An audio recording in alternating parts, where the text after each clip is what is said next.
ચાલો બાળકો, હવે આપણે સદિશની જરૂર ક્યારે પડી તે વાત કરેલી હતી.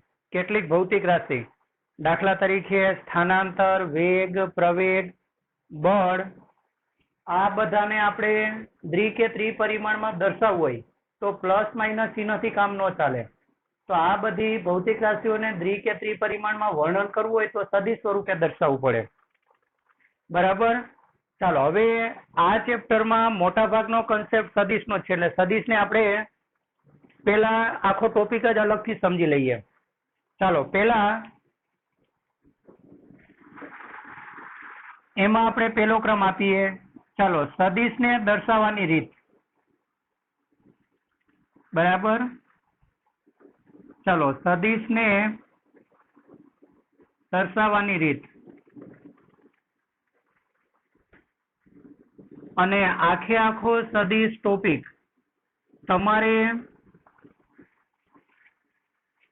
આમાંથી જોઈ અને નોટમાં બહુ વ્યવસ્થિત લખવાનું છે, કારણ કે મોટા ભાગના બાળકોને કન્ફ્યુઝ કરે એવો હોય તો આ ટોપિક. બરાબર. એટલે આ ટોપિક તમારો ક્લિયર હશે તો 11th અને 12th એમાં મોટા ભાગના ચેપ્ટરમાં સદિશ આવશે, એમાં મુશ્કેલી નહીં પડે. એટલે આ ટોપિક તમારે એક વસ્તુ નોટમાં બરાબર વ્યવસ્થિત લખવાની. ચાલો, સદિશને દર્શાવવાની રીત. તો પેલું એને સંકેત કે સંજ્ઞામાં. ચાલો, સંકેત કે સંજ્ઞા સ્વરૂપે. ચાલો, કેવી રીતે દર્શાવાય તે આપણે સમજેલા હતા. બરાબર. ચાલો, આને સંકેત કે સંજ્ઞા સ્વરૂપે કેવી રીતે દર્શાવાય તે આપણે જોયું હતું. દાખલા તરીકે સામાન્ય સંકેત હું આપી દઉં તો આપણે શું કરતા, એના ઉપર તીર કરતા અને કાં તો શું કરતા, એ અક્ષરને આપણે ઘૂંટી નાખતા. આ તો મેં સામાન્ય સંકેત લીધેલો છે. તમારે બળ હોય તો એક સદિશ, પ્રવેગ હોય તો એ સદિશ, વેગ હોય તો વી સદિશ. બરાબર. પણ મારી પાસે અહીંયા કોઈ ચોક્કસ ભૌતિક રાશિ નથી, એટલે મેં સામાન્ય સંકેત કયો લીધો? એ. ચાલો, તો સંકેત સ્વરૂપે દર્શાવવાની રીત આ રીતે છે. બરાબર. તો આપણે શું કરવાનું, જે તે સદિશના જે તે ભૌતિક રાશિનો સંકેત, દાખલા તરીકે વેગ હોય તો વી, પ્રવેગ હોય તો એ, બળ હોય તો એફ, સ્થાનાંતર હોય તો ડી. તો જે તે ભૌતિક રાશિના સંકેત પર તીર મૂકવામાં આવે છે. તીર મૂકવામાં આવે છે. અને આ રીતે ન કરવું હોય તો શું કરવાનું? અથવા તે સંકેતને ચાલો કેવા અક્ષરે દર્શાવવાનું? તે સંકેતને ઘાટા અક્ષરોમાં લખવામાં આવે છે.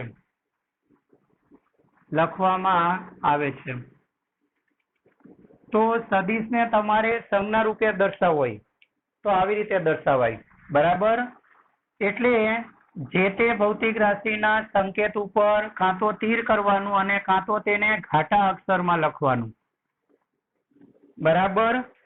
દાખલા તરીકે એમ કીધું હોય, વર્ણન એવું કીધું હોય કે 10 ન્યૂટનનું બળ. અહીંયા એક ઉદાહરણ લખીએ એટલે ખ્યાલ આવે. ચાલો,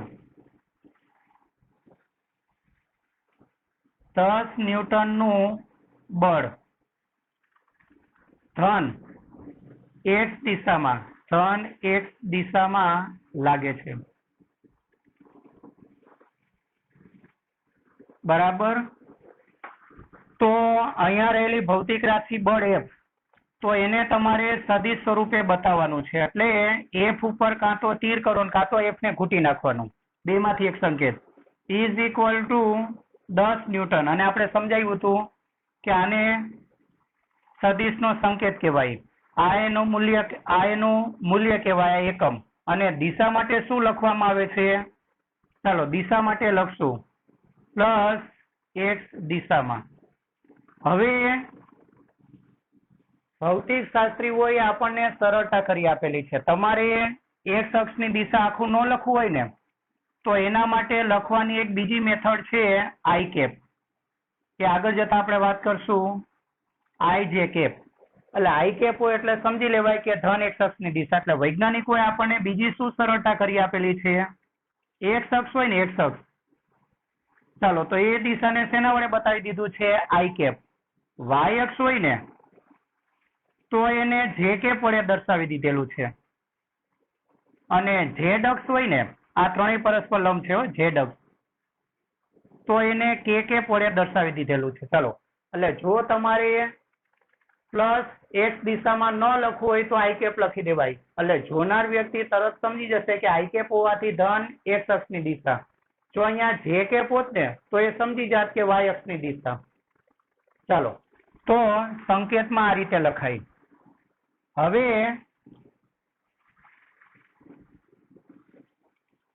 ચાલો તેનું મૂલ્ય બરાબર, તો મૂલ્ય એના માટે બીજો શબ્દ પણ છે માન સ્વરૂપે.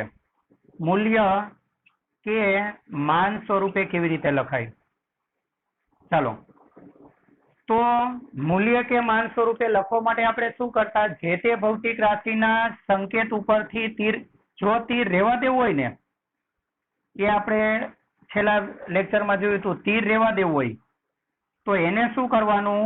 માનાંક. કારણ કે ઘણી વખત સામેવાળી વ્યક્તિને દિશામાં રસ ન હોય, માત્ર મૂલ્ય જ જોઈતું હોય, દિશાની જરૂર ન હોય, તો મૂલ્ય કેવી રીતે લખાય? તો સદિશ તીર, જો ઉપર તીર રહેવા દઈએ તો માનાંક કરાય, અને કાં તો શું કરવાનું? સામાન્ય સંકેત લખી દેવાનો, ઘાટા અક્ષર સિવાયનો. બરાબર, આ હવે લખતો નથી. તો જે તે ભૌતિક રાશિના સંકેત પર તીર રાખીએ તો માનાંક કરવામાં આવે છે, અને કાં તો સાદા અક્ષર લખવામાં આવે છે. ચાલો અહીંયા ઉપર લખી દઈએ. બરાબર, તો આને સદિશ રૂપે આપણે ઉપર લખેલું છે. સદિશ રૂપે કેવી રીતે લખેલું છે? સદિશ f બરાબર tan n i કેપ. ચાલો આ સદિશ સ્વરૂપ કહેવાય. આનું તમારે મૂલ્ય જોઈએ છે. ચાલો મૂલ્ય જોઈએ છે તો આપણે શું કરશું? ઉપર તીર કરવું તો માનાંક કરવું, અને કાં તો આપણે આ રીતે, આ તો આપણો સામાન્ય સંકેત છે, કારણ કે આપણી પાસે આ તો થિયરી છે, એટલે બળ પ્રવેગ જેવી ચોક્કસ ભૌતિક રાશિ ન હોય. એટલે મેં સામાન્ય સંકેત કયો ધારી લીધો? એ. પછી દાખલામાં કે થિયરીમાં જોવાનું, બળ હોય તો તમે એફ લેવાનું, પ્રવેગ હોય તો એ લેવાનું, વેગ હોય તો વી લેવાનું. આ તો મેં સામાન્ય સંકેત એ ધારેલો છે. ચાલો તો આ કેટલું કહેવાય? 10 ન્યૂટન. અને આ બાજુ મૂલ્ય લીધું એટલે આ તમારું મૂલ્ય ને એકમ, આ આખો મૂલ્ય વાળો ભાગ કહેવાય, આ દિશા કહેવાય. એટલે દિશા દર્શાવતો સંકેત પેલી બાજુથી નીકળી જાય. એટલે શું નીકળી જાય? i cap. ચાલો તો આ તમે મૂલ્ય સ્વરૂપે લખ્યું કહેવાય, મૂલ્ય કે માન. ચાલો ત્રીજું આકૃતિ સ્વરૂપે, એ આપણે ચાલો સદિશને આકૃતિ સ્વરૂપે કેવી રીતે લખાય? બરાબર, તો સદિશને આકૃતિ રૂપે લખવું તો શું કરવાનું? યોગ્ય લંબાઈનો રેખાખંડ દોરવાનું. એ રેખાખંડની લંબાઈ ગમે તેટલી નથી દોરવાની, આના જેટલી. સદિશનું જેટલું મૂલ્ય હોય, તમારે સ્કેલ માપ લેવા હોય તો લેવાના, સ્કેલ માપ ન લેવા હોય તો ઓરિજિનલ લંબાઈ લખવાની. એટલે હું અહીંયા સ્કેલ માપ ન લઉં તો આની લંબાઈ કેટલી રાખીશ? 10 સેન્ટીમીટર. બરાબર, આની લંબાઈ 10 રાખીશ, અને એની અસર જે દિશામાં પ્રવર્તી હોય એ દિશામાં શું દોરવાનું? તીર. ચાલો એટલે સદિશને આકૃતિ રૂપે દર્શાવો હોય તો કેવી રીતે લખાય? ચાલો શું કરવાનું એ હું અહીંયા લખી દઉં છું. કેવી રીતે લખવાનું? તો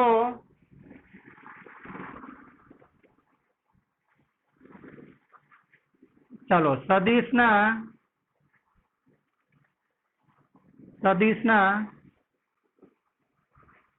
મૂલ્ય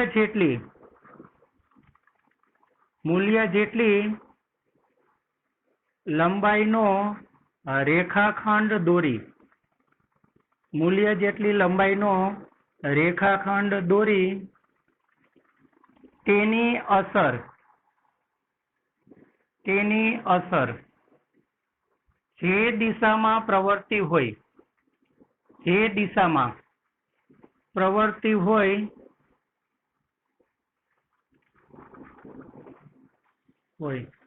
તે દિશામાં ચાલો શું મૂકવામાં આવે છે? તીર મૂકવામાં આવે છે. ચાલો તો સદિશને આકૃતિમાં આ રીતે લખાય.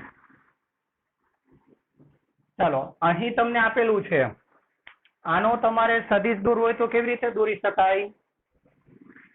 તો આપણે યામ પદ્ધતિ લઈ લેશું. ધારો કે આ તમારું ઉગમ બિંદુ અને હું અહીંયા સ્કેલ માપ લઈ લઉં એટલે બહુ લાંબુ ન દોરવું પડે. ચાલો હું અહીંયા સ્કેલ માપ કેવી રીતે લઈશ?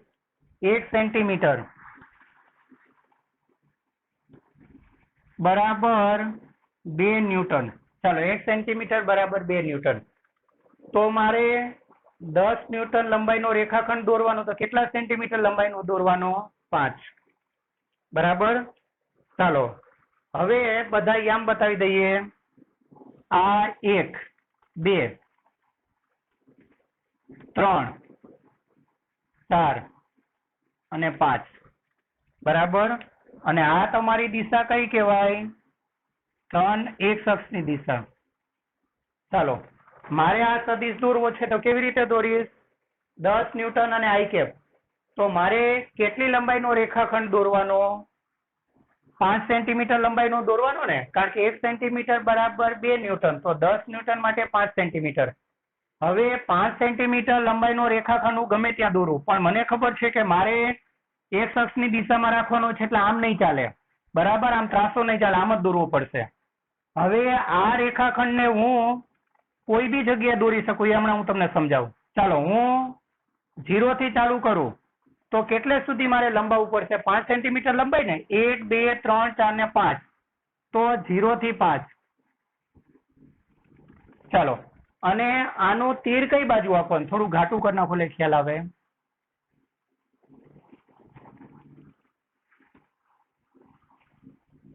ચાલો આમાં તીર કઈ બાજુ આપીશ?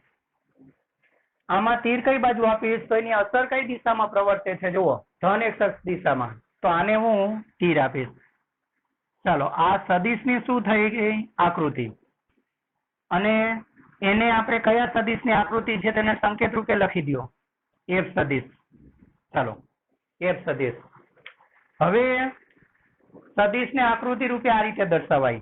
એમાં આ જે તીર વાળો પોર્શન છે ને, તીર વાળો પોર્શન, ચાલો આને શું કહેવાય? આપણે છેલ્લા લેક્ચરમાં કીધું હતું. બરાબર.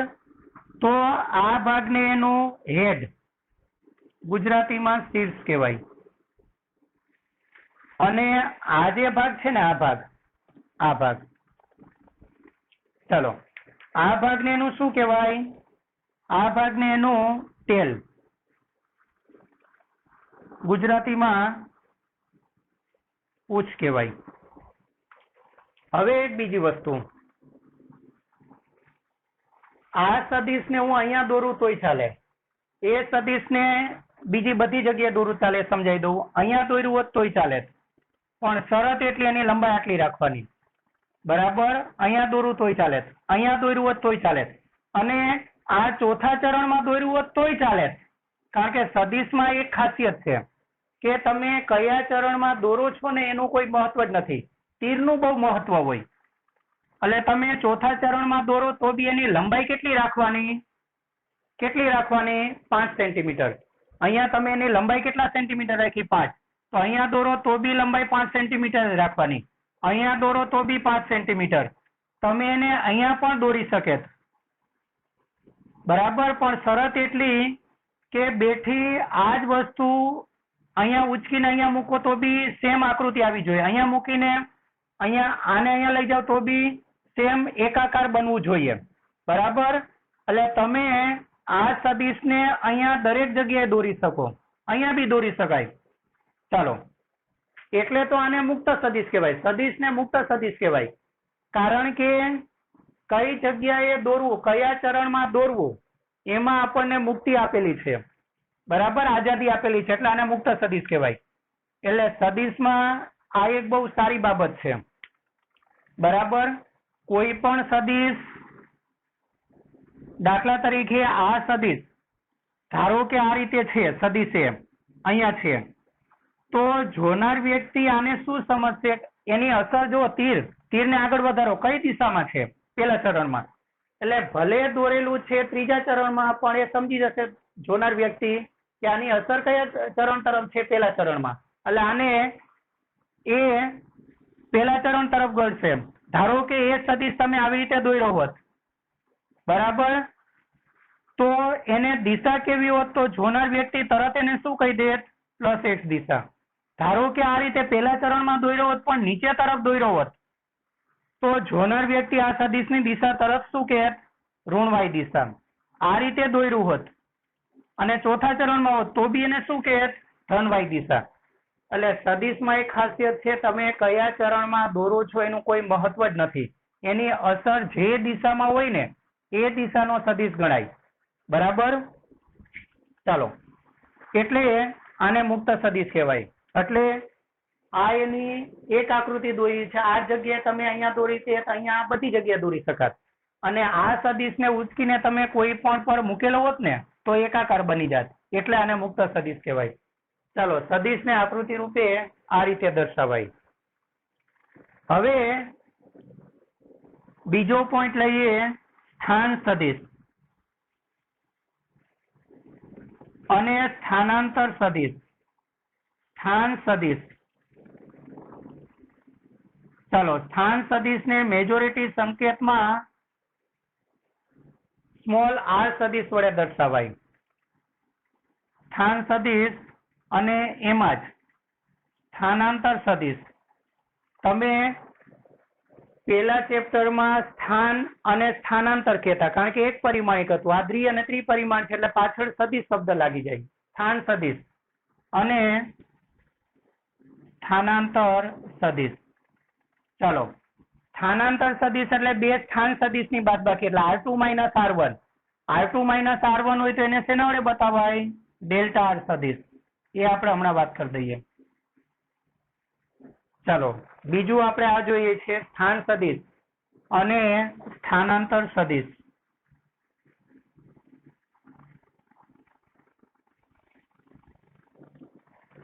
ચાલો, એમાં પેલું લઈ લઈએ, સ્થાન સદિશ.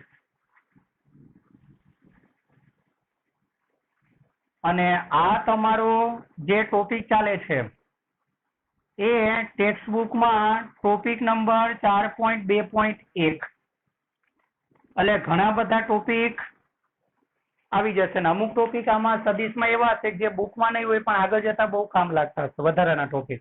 ચાલો, સ્થાન સદિશ. હવે સ્થાન સદિશ દર્શાવવા માટે શું કરવું પડે, આપણે કોઈ સંદર્ભ બિંદુની જરૂર પડે, અને સંદર્ભ બિંદુ તરીકે આપણે ઉગમ બિંદુ લઈએ છીએ, ઉગમ બિંદુ, બરાબર. ચાલો, દાખલા તરીકે ધારો કે આ તમારું ઉગમ બિંદુ, બરાબર, અને કણ અત્યારે P બિંદુ પાસે છે. કણ કયા બિંદુ પાસે છે, P પાસે, બરાબર. તો ઉગમ બિંદુની સાપેક્ષે આનો સ્થાન સદિશ દર્શાવો હોય તો આપણે શું કરવાનું, ઉગમ બિંદુને આ બિંદુ સાથે જોડતો સદિશ લેવાનો. અને સદિશ એટલે, હવે સદિશ બોલવું એટલે ખબર પડવી જોઈએ, રેખાખંડ અને કોઈ એક બાજુ તીર. ચાલો, તીર કઈ બાજુ આપીશ, પેલા બિંદુ તરફ. આ શું કહેવાય, P બિંદુનો સ્થાન સદિશ કહેવાય. ચાલો, આને શું કહેવાય, P બિંદુનો સ્થાન સદિશ, જેને R વડે દર્શાવાય. ચાલો, આ જે તમારું છે એ P બિંદુનો સ્થાન સદિશ. ચાલો, સ્થાન સદિશ કોને કહેવાય, એની વ્યાખ્યા. ઉગમ બિંદુ, સંદર્ભ બિંદુ કે નિશ્ચિત બિંદુ. ચાલો, કોઈ સંદર્ભ બિંદુ, કોઈ સંદર્ભ બિંદુ, અને સંદર્ભ બિંદુ તરીકે આપણે અહીંયા શું લીધેલું છે? ઉગમ બિંદુ. ચાલો, સંદર્ભ બિંદુ તરીકે આપણે અહીંયા શું લીધેલું છે? ઉગમ બિંદુ. કોઈ સંદર્ભ બિંદુની સાપેક્ષે, એટલે અહીંયા ઉગમ બિંદુની સાપેક્ષે કોઈ કણ, કાં તો કણ કયો અને કાં તો બિંદુ કયો, બિંદુ પી કયો અને કાં તો કણ કયો. ચાલો, સંદર્ભ બિંદુની સાપેક્ષે કોઈ કણ કે બિંદુના, કોઈ કણ કે બિંદુના સ્થાન દર્શાવતા સદિશને, સ્થાન દર્શાવતા સદિશને, સદિશને તે કણનો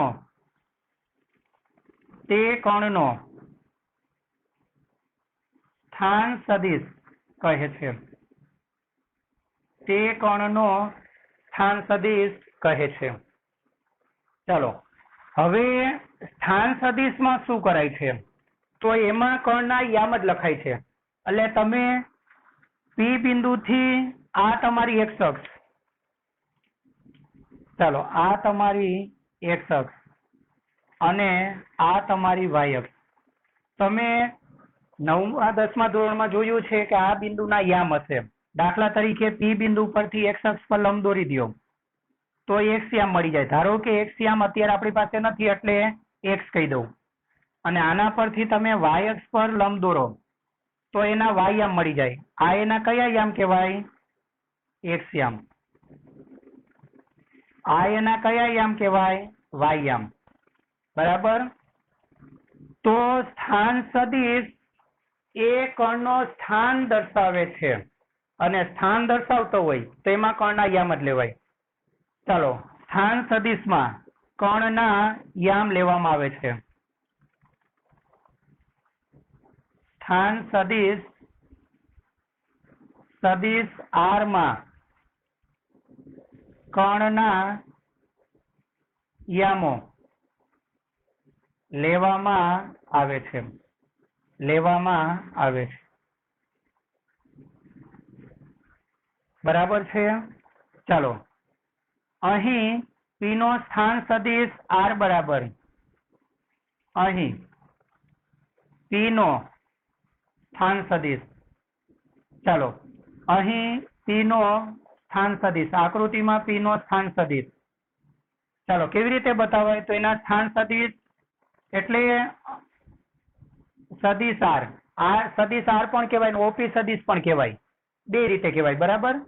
પી નો સ્થાન સદિશ સદિશ આર અથવા ઓપી સદિશ ઇઝ ઇક્વલ ટુ એના યામ કયા? ચાલો, એક્સ કોમા વાય. અને એક્સ કોમા વાય નો લખવો હોય તો લખવાની બીજી બી રીત છે. આ બધું યાદ રાખતા જજો એટલે સદિશમાં મુશ્કેલી ન પડે. ચાલો, એક્સ યામ એ કઈ દિશામાં આવેલું છે? એક્સ અક્ષની દિશામાં, એટલે આઈ કેપ ને. તો આને બીજી રીતે લખવું હોય તો એક્સ આઈ કેપ, અને આ રીતે કાઉન્સમાં લખો તો બંને યામ વચ્ચે અલ્પ વિરામ કરાય, પણ આઈ અને જે કાઉન્સ છોડીને આઈ અને જે સ્વરૂપે કરી દો તો વચ્ચે પ્લસ. ચાલો, વાય એ કઈ દિશામાં મળે છે? વાય માટે એ દિશાનો સદિશ દર્શાવતી નિશાની કઈ? જે કેપ. ચાલો, આ સ્થાન સદિશને આવી રીતે દર્શાવાય. તો આપણે સ્થાન સદિશમાં આપણે કીધું કેવી રીતે લખાય. તો સ્થાન સદિશની આપણે વ્યાખ્યા શું આપી? ઉગમ બિંદુની સાપેક્ષે કોઈ કણના સ્થાન દર્શાવતા સદિશને તે કણનો સ્થાન સદિશ કહેવાય, અથવા ઉગમ બિંદુને આપેલા બિંદુ સાથે જોડતા સદિશને તે કણનો સ્થાન સદિશ કહેવાય. સ્થાન સદિશને સંકેતમાં આર વડે દર્શાવાય અને સ્થાન સદિશમાં યામ લખાય. એટલે સ્થાન પી બિંદુનો સ્થાન સદિશ આર બરાબર આર સદિશ બરાબર એક્સ કોમા વાય અથવા એક્સ આઈ પ્લસ વાય છે કે. ચાલો, હવે એમાં જ બીજું સ્થાનાંતર સદિશ. ચાલો, સ્થાનાંતર સદિશ. અને સ્થાનાંતર સદિશ એટલે આપણે કીધું બે સ્થાન સદિશની બાદબાકી. આની વ્યાખ્યા શું લખાય? શેમાં થતા ફેરફારને સ્થાન સદિશમાં થતા ફેરફારને, ચાલો આની આપણે વ્યાખ્યા લખશું. કર્ણના સ્થાન સદિશ શબ્દ આવવું જોઈએ છે. આગળના ચેપ્ટરમાં આપણે સ્થાનાંતરમાં શું કહેતા? કર્ણના સ્થાનમાં થતા ફેરફારને. અહીંયા શું કહેવાનું? સ્થાન સદિશમાં થતા ફેરફારને. ચાલો, કર્ણના સ્થાન સદિશમાં થતા ફેરફારને સ્થાનાંતર સદિશ કહે છે. કર્ણના સ્થાન સદિશમાં થતા ફેરફારને સ્થાનાંતર સદિશ કહે છે.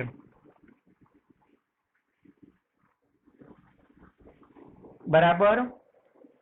ચાલો, અને આ તમારો ટોપિક છે ને, એ ટેક્સ્ટબુકમાં ફરીથી નહીં ચલાવી એટલે આમ આવી જાય છે, એટલે લઈ લેજો. ટોપિક નંબર 4.2.1 છે તમારો આ ટોપિક. એમાં આજ તમારે કહેવાનું. બુકમાં અલગ રીતે થોડુંક હશે, પણ આ રીતે જવાનું છે. ચાલો, હવે શું કહેવાય, આપણે ઉદાહરણથી સમજીએ. દાખલા તરીકે ધારો કે ગતિ કરતો કોઈ કણ, આ તમારું +x + y, આ દ્વિપરિમાણિક ગતિ છે. આગળ જતા ત્રિપરિમાણિક ગતિ બી આવશે. ચાલો, ધારો કે કોઈ કણનો ગતિમાર્ગ આ રીતે છે. આ કોઈ કણનો ગતિમાર્ગ, આ કોઈ કણનો ગતિમાર્ગ, બરાબર. અને ધારો કે એ કણ t1 સમયે p બિંદુ પર છે. અહીંયાથી ગતિની શરૂઆત કરેલી હતી, t1 સમયે p બિંદુ પર છે, અને t2 સમયે એ q બિંદુ પર પહોંચે છે. બરાબર. ચાલો, તો આપણે શું કરવાનું? t1 સમયે કણ p નો સ્થાન સદિશ. ચાલો, t1 સમયે કણ p નો સ્થાન સદિશ,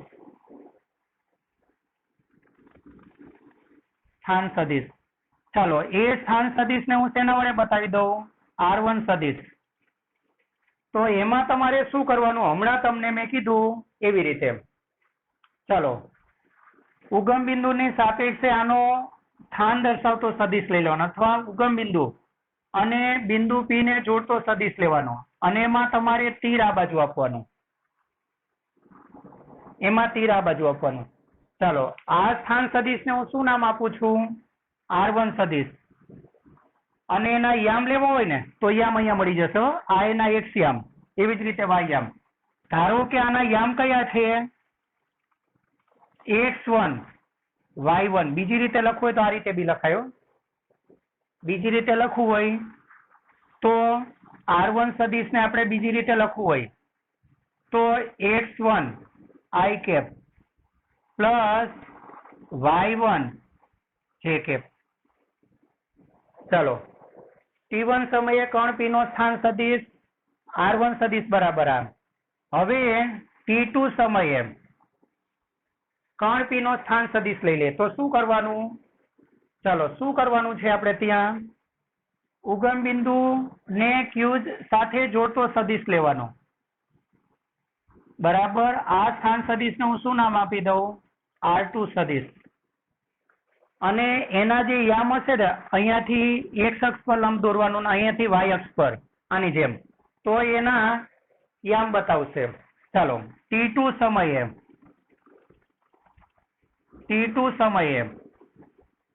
કણ q નો સ્થાન સદિશ. ચાલો, એ સ્થાન સદિશને હું શું કહી દઉં? r2 સદિશ. તો r2 સદિશ માટે શું કરવાનું? આના x યામ ધારો કે x2 અને y યામ y2, તો x2 y2 થશે. બીજી રીતે લખવું હોય તો કેવી રીતે લખાય? તો x2 એ x અક્ષ પરની દિશામાં મળે છે એટલે i કેપ, વચ્ચેથી અલ્પવિરામ કાઢીને પ્લસ, અને આ ચરણમાં હોત તો પ્લસ. દરેક ચરણમાં નિશાની પ્રમાણે, પહેલા ચરણમાં છે એટલે બંને યામ પ્લસ એટલે પ્લસ મૂક્યું, પણ આ ચરણમાં હોત તો x m પ્લસ હોત ને y m માઇનસ તો અહીંયા માઇનસ મુકાત. એ તો તમને ખ્યાલ જ છે ને, આગળ જતા એ બધી વસ્તુ આવશે. અત્યારે તો હું પેલું ચરણ લઉં છું એટલે પ્લસ. ચાલો થયું. તો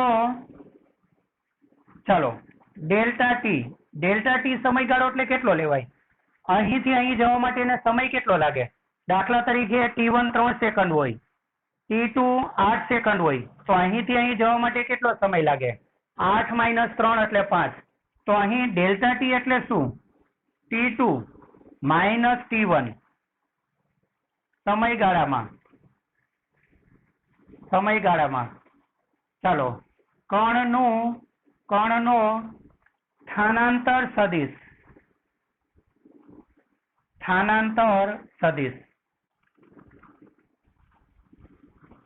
અને મેં તમને હમણાં કીધું કે સ્થાનાંતર સદિશ એટલે શું? સ્થાન સદિશમાં થતા ફેરફારને. તો સ્થાનાંતર સદિશ એટલે તમારે શું કરવાનું? એનો અંતિમ સ્થાન સદિશ કયો? R2. અને પ્રારંભિક સ્થાન સદિશ કયો? R1 સદિશ. હવે ફેરફાર કોનો છે? R સદિશનો. અને ફેરફાર માટે નિશાની કઈ? Delta R. બરાબર. તો ડેલ્ટા R સદિશને સ્થાનાંતર સદિશ કહેવાય. થયું. હવે આકૃતિને આને સંકેતમાં લખ્યું કહેવાય સ્થાનાંતર સદિશને. આકૃતિ રૂપે લખવું તો શું કરવાનું? તો એના પ્રારંભિક સ્થાન P અને અંતિમ સ્થાન Q ને જોડતો રેખાખંડ દોરવાનો. શું રેખા દોરવાનો? રેખાખંડ દોરવાનો. અને એમાં તીર અંતિમ બિંદુ તરફ હંમેશા દોરાય. એટલે તમારે તીર અહીંયા દોરવાનું આ રીતે. બરાબર. ચાલો તો ડેલ્ટા R એને શું કહેવાય? સ્થાનાંતર સદિશ. બરાબર. ચાલો અને આગળ જતા આપણે વાત કરશું કે સ્થાનાંતર સદિશ મેળવે તો શું કરવાનું? બંને યામ લેવાના. R2 એટલે કેટલા? x2 i cap. ચાલો plus y2 j cap minus x1 i cap. ચાલો R1 ના યામ લખી દઉં. પ્લસ y1 j કેપ થશે આટલું. હવે આપણે શું કરતા? સ્થાનાંતર સદિશ સ્થાનાંતરમાં શું કરતા? ધારો કે આ 2 છે, આ 8 છે, આ x1 x2. તો સ્થાનાંતર મેળવવા માટે શું કરતા? x2 - x1 ને. તો અહીંયા તમારે 2 યામ છે તો શું કરવાનું? x યામની બાદબાકી અને y યામની બાદબાકી. એટલે હવે કૌંસ નો લખું તો ચાલે ને. એટલે આને તમારે લખવું હોય તો x2 i cap plus y2 j cap. કૌંસ લખો કે ન લખો કઈ ફરક નથી હો. x1 i cap. ચાલો કૌંસની આગળ માઇનસ એટલે દરેકની નિશાની બદલાઈ જાય ને. પ્લસ હતું તો માઇનસ, પ્લસ હતું તો માઇનસ. y1 j cap. હવે શું કરવાનું? ચાલો x યામ વાળા પદની બાદબાકી ભેગા કરીને બાદબાકીને y યામ. x યામ વાળા પદ કેવી રીતે ઓળખશું? i કેપ વાળા પદ. એ તમારા x યામ બતાવે. ચાલો એને ભેગા કરીને કોમન કેટલા કાઢશું? i. એટલે આ તમારું પદ આવે x2 માઇનસ x1 અને કોમન નીકળશે i કેપ. ચાલો પ્લસ હવે આમાંથી કોમન શું નીકળશે? y2 માઇનસ y1 અને કોમન નીકળશે j કેપ. ચાલો આ રીતે થાય. બરાબર. અને આ તો થિયરી છે, બાકી દાખલામાં આંકડા આપેલા હશે. 8 - 2 એટલે 6 i કેપ પ્લસ 9 - 5 એટલે 4 j કેપ. આવી રીતે આવે. ચાલો સ્થાનાંતર સદિશ એટલે પ્રારંભિક બિંદુ અને અંતિમ બિંદુને જોડતો સુરેખા અથવા સદિશ. ચાલો આમ સ્થાનાંતર સદિશ એટલે શું? પ્રારંભિક બિંદુ અને અંતિમ બિંદુને જોડતો સદિશ. જેમાં શીર્ષ કઈ બાજુ હોય? અંતિમ બિંદુ તરફ. ચાલો સ્થાનાંતર સદિશ. સ્થાનાંતર સદિશ એટલે પ્રારંભિક બિંદુ. ચાલો અહીં પ્રારંભિક બિંદુ કયું છે? P. અને અંતિમ બિંદુ. ચાલો અંતિમ બિંદુ કયું છે? Q. ને જોડતો સદિશ. જોડતો સદિશ જેનું શીર્ષ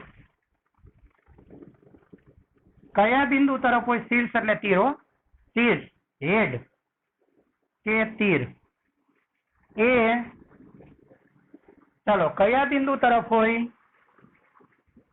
એ અંતિમ બિંદુ તરફ હોય છે, અંતિમ બિંદુ તરફ હોય છે.